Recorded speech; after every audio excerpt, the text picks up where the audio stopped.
እና አጨብጫቢዎች ነበሩ እዚህ ላይ ማን ነው የጋቨርነሩ ጋቨርነር ነው አሁን ወደ ጋቨርነር የሄደው ኢዮብም ይመስለኛል እዛም ያጨበጭበው ፍጹም አለች ታጨበጭባለች ዳታው አላቸው እነሱ የውሸት ዳታ ይያዙ ይመጡና እነሱ ያጨበጭባሉ ፈገግ ይያለች አሁን ፍጹም አይቻታለሁ ፈገግ ብላ ታጨበጭብ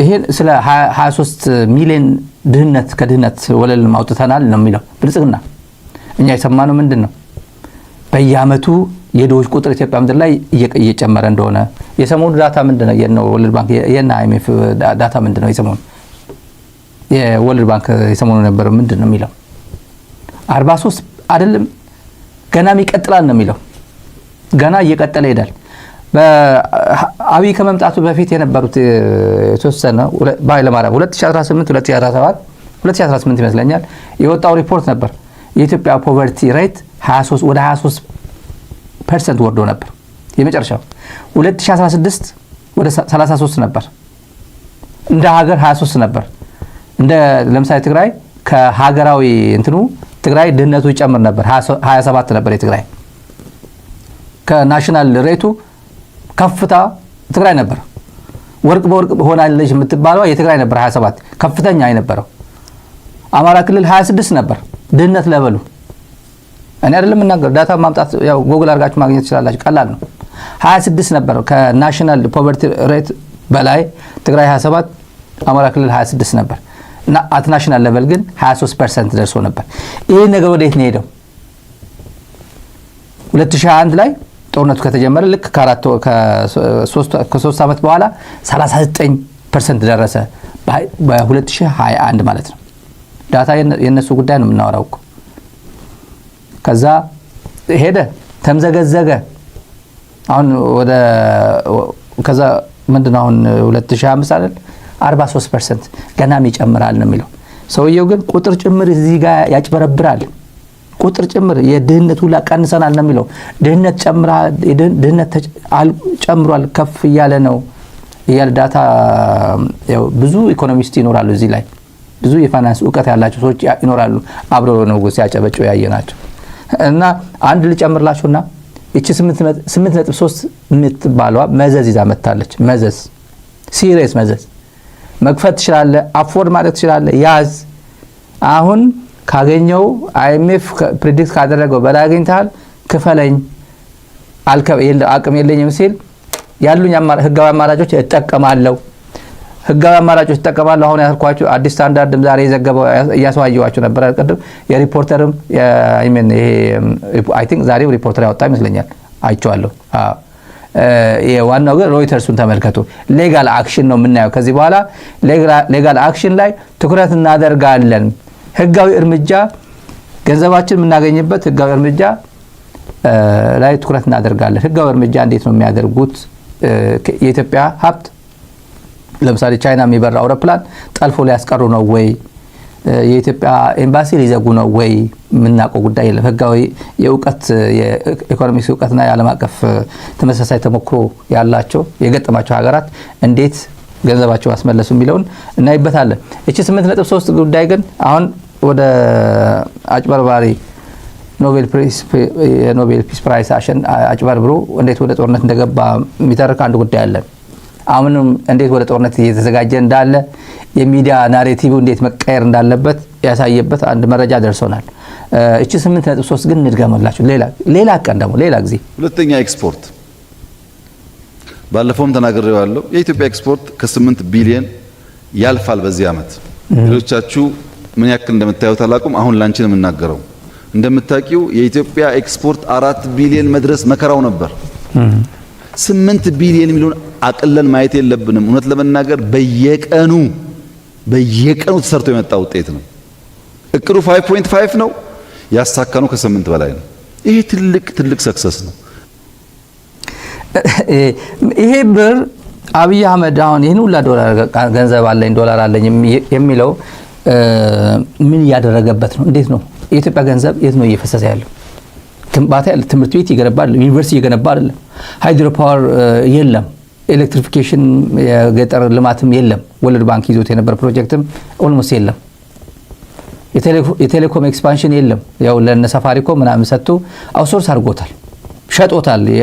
ስንት ተጧቱ አጼ ምኒልክ ጊዜ ጀምሮ የተገነባ ኢትዮ ቴሌኮም ያው እንትን አድርጎታል። ታዲያ ገንዘቡ የኢትዮጵያ በጀት የት ነው የሚውለው ብትሉ ኢትዮጵያን ለማበጣበጥ ወድ ወረደን ለማውረድ ሰራዊት አፋር ሄዶ ይቀልብበታል፣ ዩኒፎርም ይገዛበታል፣ በጀት ይበጅታል፣ ደሞዝ ይከፍልበታል። የራሱን ክልል የራሱን ህዝብ ለመረበሽ ራሱ የሚያስተዳድረውን ኢትዮጵያ ለመረበሽ ገንዘብ ፈንድ ያደርግበታል። ተከዘዘብ እያለ በጀት ይበጅታል እና ኮሬነገኛ የሚባለው ይቀልብበታል። ብልጭልጭ የሚባል የአዲስ አበባ ኮሪደር የዚህ ኮሪደር እያለ በቃ ሄዶ ሳይክል እሱና ሚስቱ በየቦታው እየሄዱ ይዝናኑበታል። የሳይክል ምናምን እና ሳይክል ገዝቶ ቤተ መንግስት ተለማምዶ ነይ ተለማመጂ አብሬሽን ስለምትሄጂ ሐዋሳ ሲል ከኔ ጋር ሳይክል ስለምትነጂ እንትን ስለምታረጊ ከዛ ተለማመጂ ቤተ መንግስት አለማምዶ ያለው ከሷ ሾው ያረጋት የሆነ ትንሽ የመንደር ሄድና ለራሱ አሁን ደቡብ ኢትዮጵያ አለ። ደቡብ ኢትዮጵያ አሁን ዞኖቹ ስለማላቃቸው ነው። ማዕከላዊ ኢትዮጵያ፣ ደቡብ ኢትዮጵያ፣ ደቡብ ምዕራብ ምናምን ተባብለው ተከፋፈሉ። የትኛው ዞን ወደ የትኛው ሄደ አብዛኛው አላውቀውም። ደቡብ ምዕራብ እንደ ቦንጋ ምናምን ይመስለኛል። በተለይ ወደ ደቡብ ኢትዮጵያ የሚባል ወደ አርባ ምንጭ አካባቢ በርካታ ሰራተኛ የመንግስት ሰራተኛ ስራው ጥሎ ወጥቷል።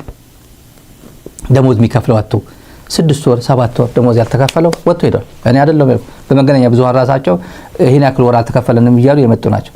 ፓስተር ነኝ እያለ በኢትዮጵያ አየር መንገድ ዘመድ አዝማዱን ወደ ደቡብ አፍሪካ ከወላይታ ከምባታ አካባቢ ብዙ ሰው ወደ ደቡብ ክልል የሄደ ሰው ወደ ደቡብ አፍሪካ ሄደ ሰው አለ እና በኔትወርክ በኮኔክሽን ደብዳቤ ጻፍለታል። ለዚህ ፓስተር ነው ለዚህ ለመንፈሳዊ አገልግሎት ይምጣ ተብሎ ቪዛ አስመጥቶ ኤርፖርት ላይ 100,000 ብር ከፍሎ ከዛ አስተማሪ እልም ያለ አስተማሪ እኮ ምንም ያውቀው ነገር የለም ስለ ሃይማኖት ጉዳይ።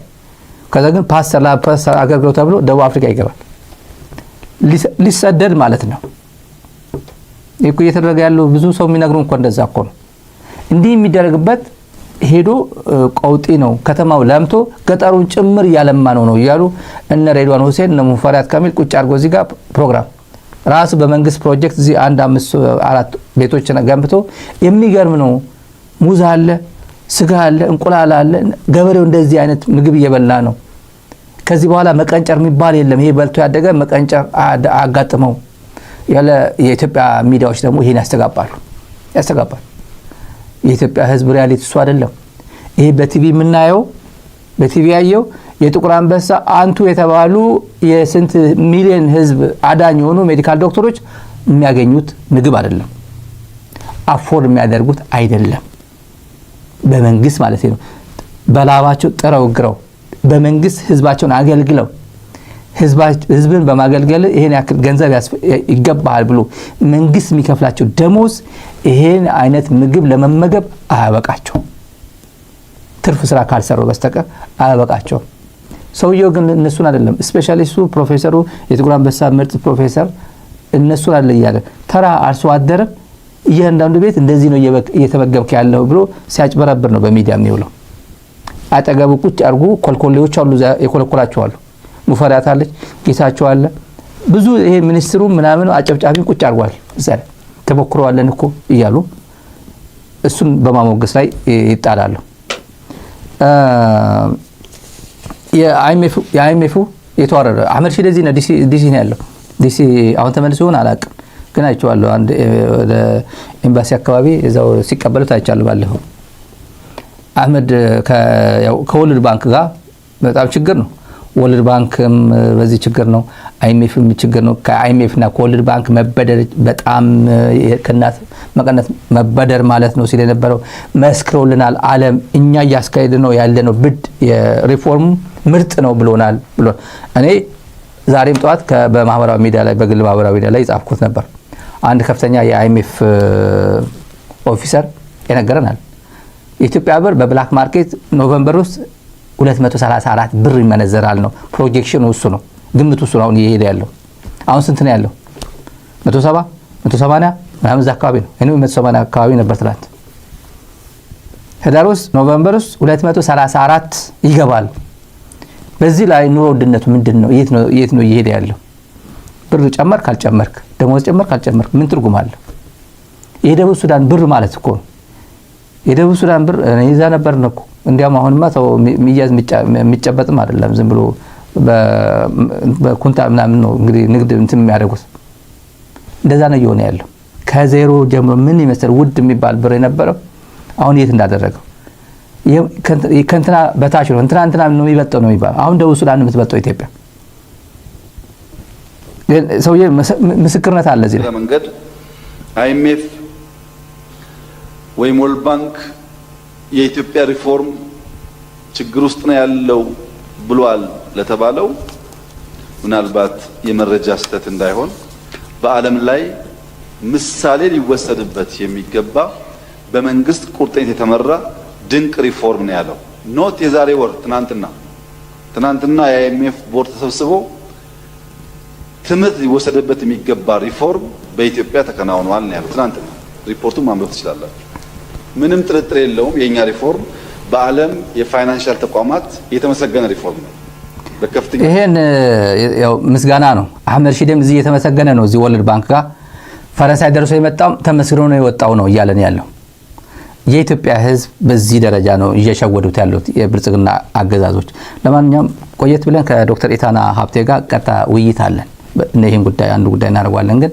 ሌላ ጉዳይ ነው ትልልቅ ጉዳዮች አሉ ከዶክተር ኢታና ጋር የምናደርገው ቆይታ በዚህ አጋጣሚ እንድትከታተሉ ጋብዛለሁ የአብይ ስፔሻላይዜሽን ምንድነው ብትሉ ማጭበርበር ነው ቁጥር 1 ጦረኝነት ነው በተለይ ማጭበርበር ችሎታው 135 ሚሊዮን የኢትዮጵያ ህዝብ ሙሉ አሁን ያጭበረበርኩ ነው ባይልም ቢያንስ አጭበርብሮ ወደ ስልጣን መጥቷልና ያለቀሰ ሁላ ያነባ ጠቅላይ ሚኒስትሩ እኮ ኢትዮጵያ የምትለውን ቃል ሲያነሱ እንባቸው በዚህ ሲፈስ እኮ አይቼዋለሁ ይላል ከዳንኤል ክብረት እንዲህ እያለ እኮ ሲፈስ እኔ ለዛ ነው ኢትዮጵያ የሚለውን ቋንቋ ስለሚወዱ ነው እኔ አጠገባቸው የሆንኩት ይላል ያው መለስ ግን ኢትዮጵያ ሲል እኔ ሲያለቅስ አይቼው አላውቅም ኢትዮጵያን ግን እንደሚወድ ምን ጥርጥራለሁ በጥንቅቅ አድርጎ ነው የሚያከብራት የሚወዳት ኢትዮጵያ እልም ያለ ኢትዮጵያኒስት ነበር ህዝብ የሚወድ ስራው የሚያከብር የኢትዮጵያን ገጽታ የትን ሰማይ ያደረሰ ሰው ነበር ግን ኢትዮጵያ የሚለውን ሲያለቅስ እኔ ያለቅስ ሆነ ግን አይቼው አላውቅም እንደዛ ሲያለቅስ አይቼዋለሁ የሚል ሚኒስትር መጥቶ ምስክርነት የሰጠ የለም በውስጡ ነው የሚያከብራት ከልቡ ነው የሚያከብራት ለታይታ ምናምን አይደለም አልነበረም ይሄ ሰውዬ በዚህ በአክቲቪስት ይቀጥራል እና የሚቀጥሯቸው እኔ በእውነቴ ነው አሁን ብትቀጥር የዲሲው ገጣባ ትቀጥራለህ የዲሲ ገጣባ ለብልጽግናዎች አታፍሩም በእነዚህ ይሄ ለስድብ ነው ዝም ብለህ ልትሰድበው ይሻላል ትጠቀምበታለህ እንጂ በዚህ ፕሮፓጋንዳ ልትሰራበት ብልጽግና በዚህ ይሄ ሰውዬ የዲሲ ገጣባ ማንም እየመጣ እንደ ብላክቦርድ እየሰረዘ የተጫወተበት ብልጽግናን ወክሎ እኔን ሊገጥም ይሄን ሚዲያ ሊገጥም ሌላን ሊገጥም የኢትዮጵያ ህዝብ ሊያሳምንልህ እንዴት ተብሎ ብልጽግና የተዋረደው እኮ ማንም ሁሉም እየጠረገ የሚጽፍባቸው ሰዎች የኔ ፕሮፓጋንዲስት ሆናለ ብሎ ሲቀጥር ነው ምን ይሰማቸው ሆነ እነዚህ ሰዎች ምን ይሰማቸው ሆነ እላለሁ አማራ እንዴት እንደሚያደርግ ትላንት ኦሮሞን እንዴት አርጎ ሲያብጠለጥ እንደሚውል 10 አማራ ልዩ ኃይል 100 የኦሮሚያ ልዩ ኃይልን ይችላል ሲል እንዴ እኔ እኮ አባቴ አያቴ እኮ ኦሮሞ ነው አይልም እንዴ የሆነ ነገር እንጥፍጣፊ እንኳን ኦሮሞ ምናምን መኖር እንኳን የሚጠበቅበት እኮ እሱ አይደለም እንዲሁ ህሊና እኮ ነው የሚጠበቅበት እኮ ህሊና ያለው ሰው 10 ለ100 ምናምን የሚባል ቋንቋ አለ እንዴ የለም እኮ ሰው ነው እንዴት ትሬን ታደርገዋለህ ምን ዓላማ ይዞ ይጓጋል ኮዝ አለው ወይ የለውም ነው ማተር የሚያደርገውና የሚሰለጥኑት ስልጠና ነው ማተር የሚያደርገው እንጂ ብሔር አለውን በብሔር ደረጃ ይሄ የዚህ 10 ለዚህ ምናምን ተብሎ ለቡሌ ተብሎ ሀብታሙ አያሌው እያሸቀለው ጀርባው እየቀለጠ ሲጭንበት የእስክንድር ነኝ እኔ አዲስ አበባ ነኝ ሲል ነበር አሁን ጭራሽ ማን እውነት ሆና አይሆን ግን አላቅም ግን ገዱ አንዳርጋቸው ላይ ሲያላግጥም አየሁት ገዱ አንዳርጋቸው ሲያላግጥ የሆነ ነገር አየሁት እንደዚህ ነው እኮ የሚኖረው እንደዚህ እኮ ነው የሚኖረው ይያል መቼም እንደሱ እንደ ብላክቦርድ ያው ማንንም እየደምሰሰ የሚጽፍበት ሊሆን አይፈልግም አንዴ አብይ ደምስሶታል ከኢህአዴግ ወስዶ አልፈልግም ብሎ ወጥቶ ሄደ ሰው ነው በገጣባው አንደበት የሚነሳ ነው ገዱ አይደለም እኮ። ይሄ ሰውዬ ምን አለ በሉኝ፣ ከአብይ በኋላ መስመር ላይ እንገናኛለን። በብዙ መስመር ላይ ስል ብዙ መስመር አለ የምንገናኝበት፣ ሚዲያ ላይ ያለላል እንገናኛለን። እና ብልጽግና እነዚህ ሰዎችን ከፊት ለፊት አሳልፈ ኢትዮጵያ እኮ እያደገች እየተመነደገች ነው እያልክ ብትውል ሰሚ የለህም ነው። 8.3 ቢሊዮን የአሜሪካን ዶላር እያልክ ሂድ ንፋ ንገሩት። ዓለም ግን እየመሰከረልን ነው። እየወደክ ነው፣ እየተዋረድክ ነው። ከዚህ በኋላ የምትበደርበት እድል ዝግ ነው እያለህ ነው። ሌጋል ሜካኒዝም ሌጋል አክሽን ወስዳለሁ፣ ሌላ አማራጮች እንከተላለን፣ ከዚህ በኋላ አቅሜ አይፈቅድም ብሏል። የፓሪስ ክለብ እንትኖችም እኛ አቅም የለንም፣ በቃ እንደፈለጋችሁ ባገኛችሁት ምቱት ቀሙት ተብሏል። እንዴት ተብሎ ኢትዮጵያ ከዚህ ውጥ ትወጣለች ነው። ኤኒዌይ የአብይ ስፔሻላይዜሽን ሚዲያ ቀጥሮ ሰው ቀጥሮ አክቲቪስት ቀጥሮ ማስኬድ ነው። ደጋፊ ያለኝ እና አጭበርብር ነው። ፌስቡክ ምናምንም ቲክቶክ ላይ የተሰማሩት ተመልከቱ። ስንት ሺህ ሰው ነው የተሰማራው ነው። ስንት ሺህ ፌስቡክ ፌክ አካውንቶች ነው የተከፈቱት ነው። የሰውየው ንግግር ቀንጨብ ያደረጉ ፕሮፓጋንዳ ቀንጨብ እና በዚህ ሰውን በአእምሮ ለመቆጣጠር ማለት ነው። ምን አንተ እኮ ማትችለው ነገር እኮ የለህም ይሉታል። አንዴ ኮማንደር ያደርጉታል፣ አንዴ ወታደር አዋጊ ይሉታል፣ አንዴ ጋሸና ሄዶ ጦርነት እንደመራ አድርጎ ቁጭ ያደርጉለታል። እንደዛ ነው የሚያደርጉት። የማጭበርበር ችሎታው ስንል ህዝብ እንደ ህዝብ አጭበርብሯል፣ ለማን አጭበርብሮታል፣ አሳዳጊውን ህወሓት አጭበርብሮታል። መጨረሻ አቦይ እያለ ናቦይ ስብሐት አቦይ እያሉ ያሳደጉት መጨረሻ ላይ ባዮሎጂ አልወስዳቸው አለ ምናምን አለ ይላል። ነውረኛ ማንም ክፍታፍ የሚናገረውን ቋንቋ ይናገራል በየሚዲያው እየሄደ የማይነገር ባህላችን እንኳን አይደለም ብሎ እንኳን አይጸየፍም። እና ስታዩት የኖቤል ፕራይዝ የኖርዌይም ጭምር አጭበርብሯቸዋል አይደል? በነለማ ምናምን አይደለም፣ ኤርትራ መንግስትን አጭበርብሮታል አይደል? እሱ እያለ የቡና ቁርስ እያቀረበ መጨረሻ ላይ ሁሉም ጨረሰ። የአሰብ ጉዳይ ይዞ መጣ። አሰብ እንደቀላል መስሎት ነበር መጀመሪያ ይመስለኛል። የኢትዮጵያ ህዝብ ይደግፈኛል፣ አክቲቪስቶች ከኔ ጋር ትንሽ ይሄዱልኛል ብሎ እነገጣባ ጭምር በነገጣባው የዲሲው ገጣባ ብላክቦርዱ በእነሱ ምላስ ሄዱ ዘው ብሎ ቀይ ባህር ሊገባ ይመስሏል። ወይ ኢቲቪ እና ፋና በሚተነትኑት ሊገባ ይመስሏል። እኔ ጦረኛ አይደለሁም፣ እኔ እንደዚህ አይነት ሰው ነኝ ሲል አንድ የአብይ ህይወት ታሪክ ስለ ቀይ ባህር የቀይ ባህር የአብይ ህይወት ታሪክ ከየት ወዴት እንደወረደ አንድ ዶክመንተሪ ያለ ያዘጋጀንላችሁ አጭር ህይወት ታሪኩ እና የማጭበርበር ችሎታው ጭምር ማለት ነው።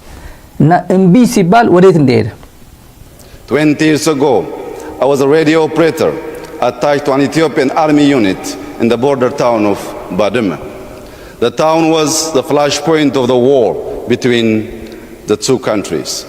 All were worried that any small border clash would flare into a full-blown war once again.